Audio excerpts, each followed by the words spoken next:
Hello students, you are welcome to today's English class, and in this video we'll start with a new topic of this session 21-22 with poetic devices or literary devices. I've already taken online live class, and in that I've already discussed the syllabus of your English for this year, for this session, and I have discussed the pattern of question paper. I have discussed the strategy so that you can get good marks.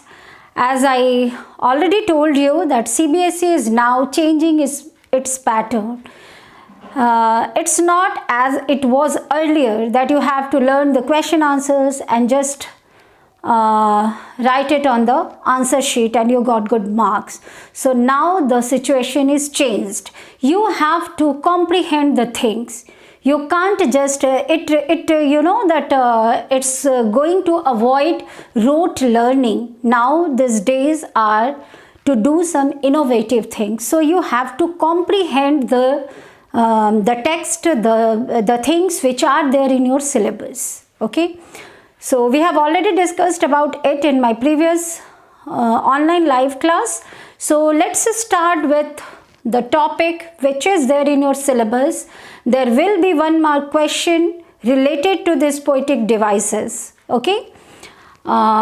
These are generally asked where the scene extract, the poem extracts are there, and a question for 1 mark will be given to you. You have to identify the literary devices which are there in the poem or in the extract. So let's start with the topic literary devices. It is also called poetic devices or figure of speech. These three are same in same meaning. Okay, the literary devices as well as poetic devices as well as figure of speech. Actually, poetic devices we use it for the poems, and literary devices for poems or prose. Actually, the authors or the poets, they use these devices in both type of text. Okay.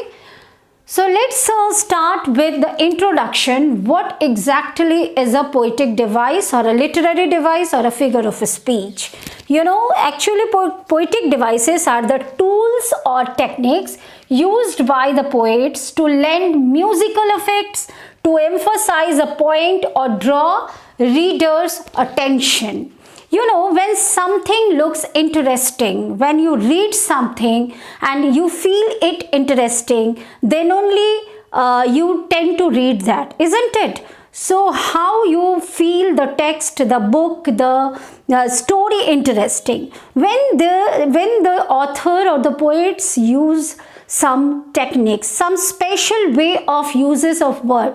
What is the meaning of technique here? Actually, it is the usage of words.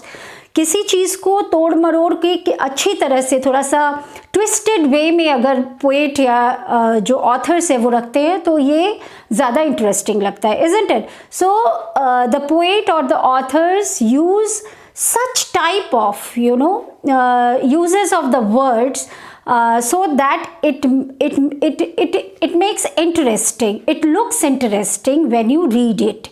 So that's why the poets or the author use such tools or techniques. Now these tools or techniques or these devices are based on certain features. You know, some are based on repetition.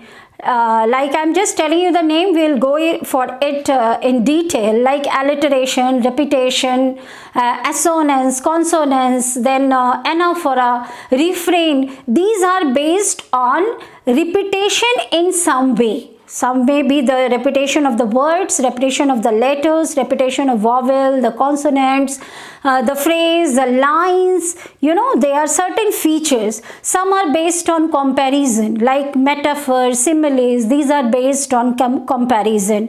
Some are based on, the original sounds, like onomatopoeia. It is based on, some are based on exaggerated words, like hyperbole. So these many are there, many features are there, and on those features the poetic devices are named. So let's begin with the poetic devices which are based on repetition. There are many poetic devices which are based on repetition. I am telling you the name and then I will explain.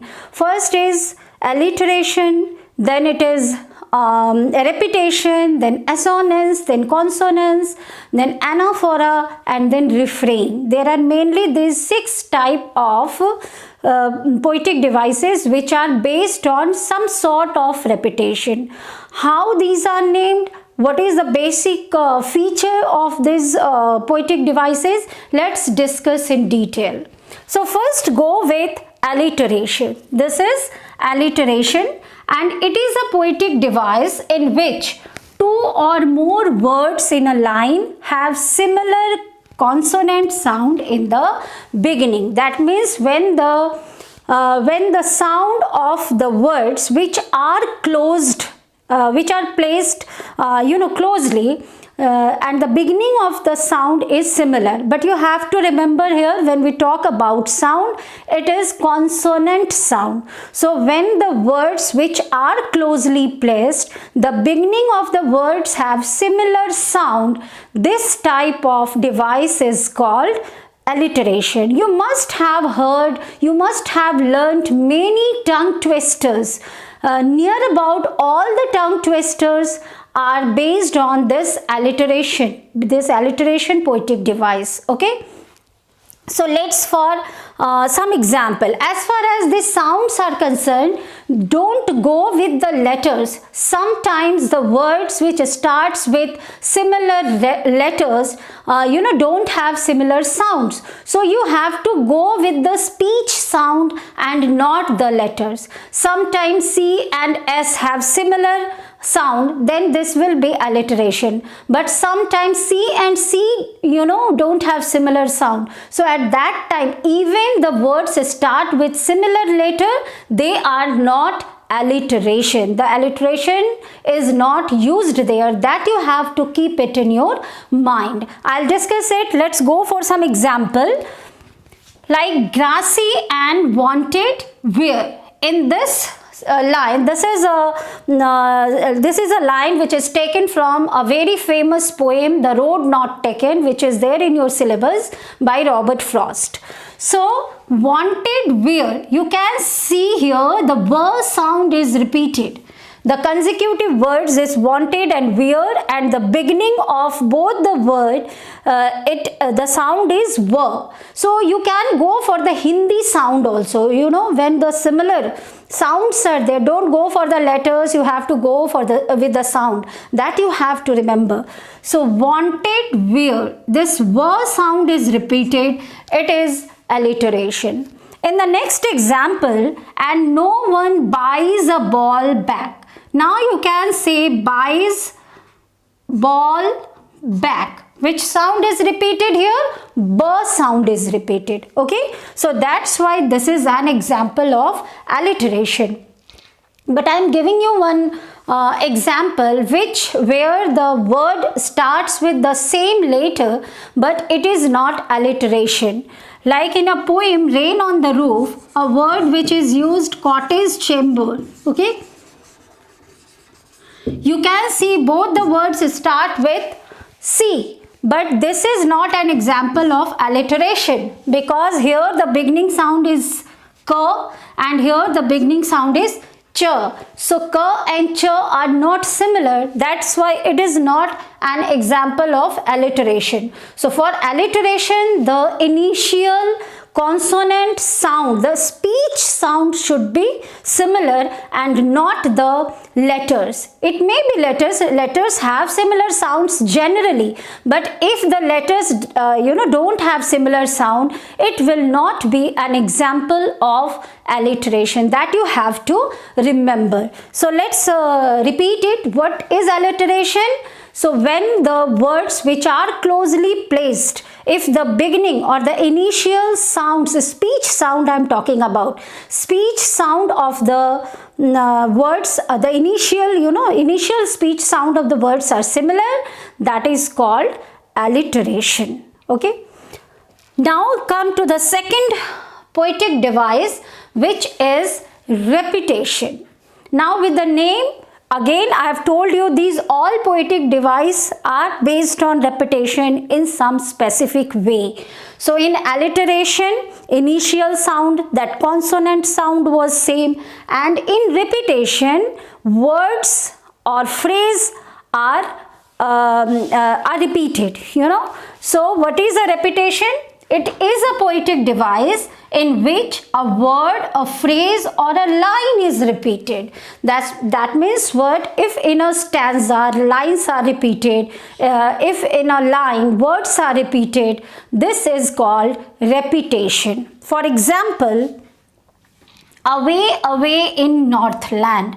This is a poem in your syllabus, a legend of Northland. So you can see here, away, away in Northland. Which word is repeated here? You can see away and away. Okay, it is not necessary that words will be consecutive. In the line, words can be repeated. That maybe the first word and the fourth word will be same. Then again it will be a repetition. Next is and rolled in flat. So here rolled and rolled. This rolled word is repeatedly used for 2 times. So that's why it is an example of repetition. Smile and smile and smile. This is a line from a poem My Mother at 66 by Kamala Das. So this is again an example of alliteration. The word smile is repeatedly used here. Okay. Now come to the third poetic device, which is assonance. Now what is assonance? Assonance, when in a line or in a stanza, you know, there are prominent vowel voice, some vowel sound. Sometimes it happens that the words which are closely placed or which are used, they have the similar vowel sound. Okay, so if a similar vowel sound is there, repetition of similar vowel sound within words, phrases or sentences, that means if a vowel sound is prominently used in a words, in a phrases, in a sentences, that is called assonance. For example, a host of golden daffodils. Now what do you see here? You see that here O. I think you all know how many vowels are there. A, E, I, O, U. These 5 vowels are there in English alphabets, isn't it? How many letters are there in English alphabet? There are 5 letters in English alphabets which are vowel, and rest of all the alphabets are consonants. Okay, so this A, E, I, O, U, if these sounds will be repeatedly used, the repetition of vowel sounds within the words or the phrases or the sentences. Okay, so that is called assonance. Like for example, I told you a host of golden daffodils. Now here you can see host O, golden O, daffodils O. So here in this line the O vowel is prominent, you know, the sound of O vowel is prominent. So this is an example of assonance. Now come to the second one. It bleeds as it sweeps, as it cleans. What do you see here? Here this E, in bleed it is E, in sweeps again E, and in cleans again E. Even the spellings are different, but the sound we are talking about here, sound, not the spellings or the letters. Okay, so here E sound is prominent.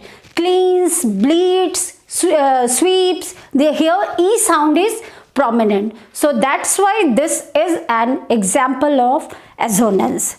So this is our first class. So we'll talk only about this. In our next class we'll talk about some more poetic devices. In this video we have learned alliteration, repetition, assonance. Okay. Now what do you do? What do you have to do? You have to go with the poems which are given or before that, let's do one thing. You just write this poetic devices in your notebook so that you have notes for all the poetic devices at one place, and you can go with these poetic devices whenever it is needed. So write these all poetic devices in your notebook, and in our next class we'll learn some more poetic devices. Okay, so that's all in this class. In our next class, as I told you, we'll go for some more poetic devices which are based on repetition. Till then, have a safe day.